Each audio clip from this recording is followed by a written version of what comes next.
നമ്മുടെ സർക്കാർ 4000 കോടി രൂപ ലോക ചരിത്രത്തിൽ ഖണ്ഡന ഭയം കൂടാതെ പറയാൻ കഴിയും.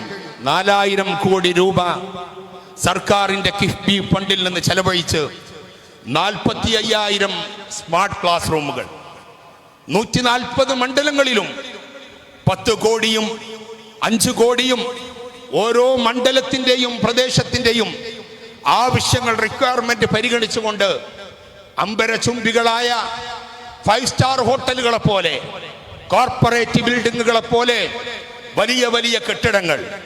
ഇപ്പോ നമ്മൾ സ്കൂളിലേക്ക് ചെല്ലുമ്പോൾ, പഴയ കാലത്ത് നമ്മൾ ഓടി സ്കൂളിലാണ്ട് ചെല്ലുമ്പോൾ കണക്കിന്റെ പുസ്തകം അദ്റബ് പഠിപ്പിക്കുന്ന കാലത്തെ സ്ഥിതി എന്താ?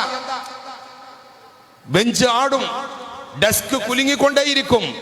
ഇത് ബാലൻസ് ഒപ്പിക്കാൻ കണക്കിന്റെ പീരീഡ് ആണെന്നുണ്ടെങ്കിൽ ഹിസ്റ്ററിയുടെ പുസ്തകം മേശന്റെ അടിയിൽ വെക്കും, ബാലൻസ് റെഡിയാക്കാൻ, ഇത് കാൽമുക്ക് വീഴാതെക്കാൻ. ബയോളജി ആണെങ്കിൽ കെമിസ്ട്രി ആയിരിക്കും താഴെ ഭാരം താങ്ങുന്നത്. അങ്ങനത്തെ ഒരു കാലഘട്ടം ഉണ്ടായിരുന്നു. ചോർന്നലിക്കുന്ന കെട്ടിടങ്ങൾ. ഇതായിരുന്നില്ല സ്കൂളിന്റെ സ്ഥിതി. എന്നാൽ ഇന്നത്തെ കാലം എന്താ? ഇന്ന് സ്കൂളിലേക്ക് നമ്മൾ ചെല്ലുമ്പോ പഴയ കാലത്തെ പോലെ ചാടി സ്കൂളിലേക്ക് കയറില്ല. നമ്മൾ കുട്ടികളുടെ കൂടെ പൊതുവിദ്യാലയത്തേക്ക് കയറുമ്പോൾ പള്ളിയിലും ക്ഷേത്രത്തിലുമൊക്കെ കയറുന്ന പോലെ ചെരുപ്പൊന്ന് ഊരി വെച്ചിട്ടേ കയറൂ. കാരണം മാർബിൾ പാകിയ തറകൾ, ഗ്രാനൈറ്റ് പാകിയ തറകൾ, മനോഹരമായ ഹൈജീനിക്കുള്ള ഭക്ഷണ ഭോജനശാല, ഹൈജീനിക്കായിട്ടുള്ള ശുചിമുറികൾ. പൊതുവിദ്യാഭ്യാസം എവിടെ എത്തിയെന്ന് നിങ്ങൾ നോക്കണം.